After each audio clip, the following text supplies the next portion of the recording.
บางสูงพี่น้องผู้บันแห้งสื่อข่าวเซียนมีเดียวเขาดังเสียงนะครับเนาะเมื่อในก็เมียนยาในวันที่24เดือนธันวาคม2025นะครับตอนด่านรายการข่าวค่ะตอนนี้ได้ก็เดี๋ยวตั้งข่าวเงาตั้งฝ่ายตับซึกเสียแซดเขาออกมาเกี่ยข่าวลองอันตั้งฝ่าย SSP ให้งานว่าก็หันเสียแซดเนี่ยเนาะได้กว่าเขาโคม SSPP จำปากก็นั่นนะครับตั้งฝ่ายเสียเขาไล่ออกมาเกี่ยข่าวว่าเสียแซดได้เข้าโคม SSPP หนังข่าว SSPP Info ออกไว้วันนี้ครับอีกเนื้อรองข่าวปฏิมาสูงซึ่งใต้ SSPP Info ออกข่าวไว้ว่าเดี๋ยวในหัวปี2025ต่อป้อถึงเดือนธันวาคม2025ในมีก็ซึกก็หันในCSZ SSA แห่งกวนจำ1ปากก็กว่าหอมๆใน SSPP นั้นเราในอำจะข่าวลองเต้และภาย SSPP เขาตื่นตั้งจะเคยสร้างข่าวมาหังกวยๆว่าในค่ะกับการได้ลองในเสร็จแล้วย้อนเปิงมีสังขาเจ้าประเมกวนเมืองอีกป้าก็ซึกก็หันในพื้นที่ถามลองตั้งเปิงเปลี่ยนมาตั้งนำและอยู่ดีก็สื่อข่าวได้รอดแล้วเข้าข่าวก็จังได้ขึ้นกับสารถึงปานเดอเสียและจังได้ฮู้ว่าข่าวอัน SSPP Info ออกก่อนนั้นจะลองแต่และตั้งใจเอานำต้นในการสื่อข่าวไว้วันในข่าวอยู่ดีภูมิปุนพรตับซึกซึ่งใต้เสียแซด SSA เจ้าหนึ่งเลยซับแรงเนี่ยว่าลองว่าก้นซึกเสียแซดเฮาค่ะกว่าเขาโฮมเขาอันว่านั้นมีค่ะลองเนี่ยมันจะลองแต่มันเปลี่ยนซึก5ปีอันกึดลือครึ่งยาวมังก็ลือป้อการเสียเมื่ออยู่เฮือนเขาภายอุปเปิง SSPP เขาฮู้และไล่ขึ้นห้องเขาอยู่ในซุ้มเขาซึ่งนั้นก้วยหลัดในหนังไหนสืบลาในแทงว่าตั้งหันคดก็อยู่ดีมุกจุ้มเสียแซด SSA เฮาคาที่สั่งถึงผู้ก่อนตับกูตับเฮากึดตึกต่อ SSPP ในครั้ง10วันสังเสว่าอุปโอตกลงกันไหนจางยึดยาวข่าวยามการกึดตึกกว่าแทงเปลี่ยนคับเปลี่ยนตอนอยู่ในเกณฑ์ในซ้ำได้หันข่าว SSPP Info ออกข่าวก่อว่าก็หันเสียแซด SSA กว่าโฮมพร้อมเขาวันไหนลองในกอบจะลองเตะแลเปลี่ยนข่าวอันสร้างมาหังเกวยไลหันหนังไหนจำดีจอมเตะมันเจ้าลัดในหนังไหนเมื่อวันที่14เดือนธันวาคม2025นั้นอยู่ดีมุกจุ้มเสียแซดเขาไล่ออกลีกอันจอมหันเครื่องเงินแกมหัวเป่า2ผู้ป้องกันซึกลงลายมือนั้นเสียแล้วที่สั่งถึงผู้ก่อนกูตับเฮากึดตึกสู่ SSPP ต่อในวันที่16เดือนธันวาคม2025ต่อถึงในวันที่25เดือนธันวาคม2025ในครั้ง10วันเฮากูตับเฮ็ดจอมขอที่สั่งเตรียมทนและส่งพื้นเวินถึงตี SSPP SSA ป้ายอยู่วันไหนค่ะ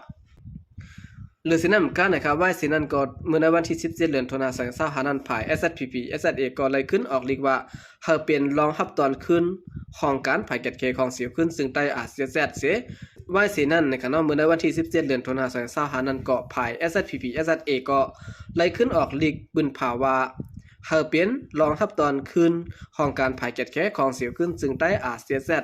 ออกลีกที่สั่งลงถึงผู้อ่อนโหผู้ก่อนตับหากิตึกจู SSPP SSA นั่นแหละภายงงุ้น SSPP SSA เขาก็สั่งได้ออกลีกที่สั่งลงถึงตีตับ SSPP SSA เฮาลองเตรียมไล่แผนการจัดซื้อยื้อของเสียขึ้นซึ่งใต้มาอยู่ว่าในเสตะในพื้นที่นั้นภาย SSPP เขาถอนซื้อ SSA ออกตีอาเซียนนั้นลุ่มๆกว่าในครับเนาะอันนี้ก็อยากจะจอมซึกใต้ดัง2 จุ่มติๆนะครับเนาะ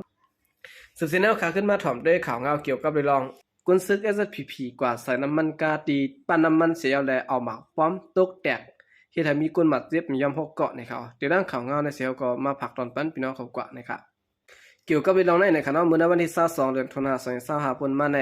ตอนเขาย่ำกลางในลา9โมงนั้นมีก็ซึกในตับปริมาณสูงซึ่งใต้ SSPP SSA เนี่ยเนาะฮอกากว่าใส่น้ำมันกาเขาตีปั้นน้ำมัน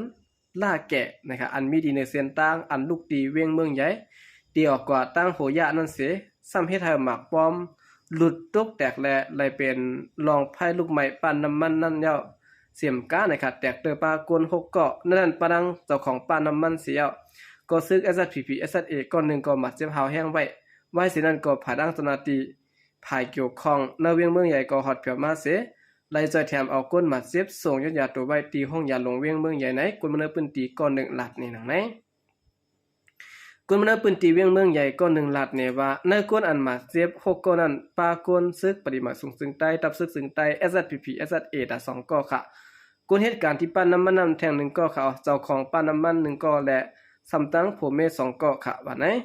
กุนมันปืนตีแทงก็1ลัดแทงว่าก้นซึกก็1เฮ็ดให้หมักบอมหลุดตกแต่กว่ามันเฮ็ดหือเอาตกกว่าไล่เสื่องหืออำโหค่ะเตอป้าลูกอ่อนใจอายุ13ขวบก็1ค่ะอันขี่มาเนอการันเขาขี่มาหลายก็อันวันนั้นได้ก็อ่ำและฮู้ซ้ำแต่ต่อดีค่ะได้ยินว่าเตืองยาก้น6เกาะในก้อยเขา ได้ยินว่าเพราะว่าหมักป้อมดุดตุกสีก็ไหนตั้งมุงมองตาได้สึกมีสายจะนั้นป้อมมีค่ะได้หันขาแลจินก้นซึกแต่ก็นึงได้ก็พูดขาดกว่าเยอะวันนี้ค่ะในสิเวงเมืองใหญ่ในนอกเสียซึ่งมันเยอะมีตับซึกได้ SSPP ตับซึกว่า USA เขาและตั้งตับซึกเก่าก้างเขาซึ่งในปักเสาตรงหนึ่งกว่ามาไว้ในเขาอาคารนี้ก็เป็นตั้งภายปริมาณสูงซึ่งได้ก็หาร SSPP เขานะครับกว่าเติมน้ำมันเสียวก็เอาหมากลุดตุกนี่ครับนั่นได้ก็รีพังสตีเต้ๆเนี่ยเนาะสืบเสนอข่าวขึ้นมาถ่อมด้วยข่าวเงาเกี่ยวกับเรื่องตีวันใต้แหลงวันเกี่ยงเละเย็นเปลี่ยนวันห้ามก้นอยู่เย็นสีนะครับเกี่ยวกับเรื่องในเสด็จสื่อข่าวเสียงใต้แหลงออกไปว่าวันเกี่ยงเละอันเปลี่ยนวันใต้แหลงน่าเสเวงวันหมอกอันมีที่นัดตึงสีแก้งปัดเหนือนั้นต่อเลี้ยวเปลี่ยนไว้วันห้ามกว่าเสละเย็นสีกว่ายะวันนะครับย้อนบางตึกในวันเปลี่ยนถึงจำหาเรือนและจุ่มซื้อคมตุ้มเกี่ยเอและพีดีเอฟเขาตียับเอาก้นเจอสัตว์ใต้แหลงในพื้นที่กว่านับโหปากมันเสียยาวปิกซ้ำว่าปากตึกเย็นกว่าสิตาก็ถึงต่อเดียวก็ก้นเมืองในพื้นที่ยังอ่ำไปสร้างฮัดปอกมือขึ้นเฮือนเย่เผยมันนะครับอาคารให้ก็เปลี่ยนพังหางวันพี่น้องใต้แหลงนั้นห้ามกว่านะครับเนาะเผยก่อมฮัดมืออยู่ขึ้นนะครับก็เพราะว่าซื้อขางเขียงเอเขาในจะไล่เมือกมาแล้วค่ะเนาะเขาเดินเปกินก้นเครือใต้แหลงมาตาเสนะครับอันใต้แหลงอยู่ในพื้นที่เขานั้นค่ะนะเงียบกว่าเสียวก็นิกจากเจ้าเครือใต้แหลงเหมือนหนังมานเฮ็ดต่อเจ้าเครือนั่นค่ะสืบเสนอข่าวขึ้นมาถ่อมด้วยข่าวเงาเกี่ยวกับเรื่องซึกมันลงทัดเส้นสายหมายแขกตีเวียงเมืองตนก้นหนุ่มเงื่องป่ายนะครับซึกมันลงเก็บเส้นสายหมายแขกในในวันในเวียงเมืองตนจึงได้ปลดออกก้นหนุ่มในพื้นที่กูเป็นซึกมันลงเก็บซึกในเสด็จทอนอ่อนกันเงื่องป่ายนะครับไว้หลังขึ้นลองเก็บซึกก่อหมอก3 เดือนยาวเสถึงมาในกลางเดือนมีข่าวว่าซึกมันขึ้นเก็บก้นเหมือแทงในและพ้องซึกมันลงทัดเส้นสายหมายแขกก้นเมืองตนอ่อนกันตกซ้ายนะครับก้นซ้ายก้นหนึ่งนะครับเนาะอยู่ที่เวียงเมืองตนรัฐกว่าได้ดังสื่อข่าวผู้ใดฮอกเขาว่าอันนำเก็บก้นกว่าหับท่ามการซื้อในมี3 เดือนยาวค่ะตอนเดียวในจังกึ่งกลางมาว่าทัดเส้นสายหมายแขกในเสียแล้วเข้าถึงในเฮือนในเย่ค่ะก้นมันในพื้นที่ไม่ใช่อ่อนกันเงื่องไปไว้วันนี้ค่ะเมื่อในวันที่13 เดือนธันวาคม2025ซึ่งมันกึ่งกลางเข้ากดทัดเส้นสายหมายแขกในปอกวันมาและมีอมาย้อนตัวเส้นสายหมายหัวเขินป้าเสียมกวนเสื้อมีลูกใจหมากแซนปันหับการซึกกันก่อนกันไปซะซึ่งมาในยังไปเปิดกดทัดก้นเมืองเจื้อนก่อนมาซ่อมตาซ่อมตังแทงนอกเวียงในเวียงเมืองตนจะในป้าเนี่ยค่ะกวนใจในพื้นที่ใดก่อนได้ดังสื่อข่าวผู้ใดฮอกเขาว่าคืออันเขาเข้ากว่าเสียนั่นเปลี่ยนเฮือนก้นหนุ่มอันป้าเส้นสายไม้ตาท่ามการซึกไว้และยินว่าป้ากว่า2ก็ค่ะก้นป้ากว่าเพื่อการซึกอ่อนตั้งซึ่งนั่นก็เพิ่มฮัดปอกมาขึ้นและเปื้อนก่อนกันโกเผยก่ออำฮัดกว่าย้อนบนนั้นอ่อนกันไปไว้วันเนี่ยค่ะอันซึกมันลงกดทัดเส้นสายไม้แขกเสร็จแล้ว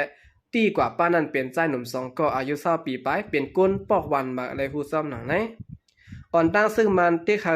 ก้างแก่เขาลงเก็บเงินก้นเมืองตาจางก้นเฮ็ดซึก1เฮือนแล้วยอม 30,000 ปีจางก้นกว่าแต่1ก็แล้วปานยอม60 แสนปีวันนี้ค่ะดีเนอเวียงเมืองตัวในมีปอกใหญ่อยู่3ปอกเป็นปอกนองปลาเย็นปอกเมียวมาและปอกวันมาซึ่งมันเต็กใจเก็บเงินเก็บซึกจึงไหนยอม8ปอกยาว1ปอกในไหลปันก้นซึก1วัน1ปอก 2-3 เกาะวันนี้ค่ะไว้เสซึ่งมันออกเบิ่งเก็บซึกเสลงมือเฮ็ดเต้นยาวนั้นก้นหนุ่มตั้งทุ่งเมืองตัวในอ่อนกันไปเข้าเมืองไทยน้ำกำบันน้ำมีเงินเก็บและไหลขายโคสนโคไห้เมื่อหนังข้าวสารพักมีเสียวก็ไปนะครับเนาะเป็นอันกินใส่แตะๆคนมันในพื้นที่ลาดในหนังไหนจอมซิกซึ่งมันมินออนไลน์ลาดที่ในปางกลุ่มในวันที่15และในวันที่16นั้นว่านาลินอันเขาซุ่มปันเจ้าเคอเจนั้นเดียวขึ้นเฮาไหลในเข้าดัง6 เดือนเตใจแห้งซึกก้นซึกมาอันพึ่งไว้ปันการซึกซึ่งนั้นเดี๋ยวผู้นำซึกในตับซึกมันอ่อนโหน้ำนาสิและบืดยื้อจุ่มลุกพื้นขึ้นวันนี้ค่ะเอาค่ะกำเนิดซึ่งในก่อนยินจมนับยามกลุ่มมันถึงพี่น้องผู้คำแต้มพันแห้วก็ดังเสียงค่ะยินจมนับยามอยู่นำเสข่าวใจก็เรียกมาสงค่ะ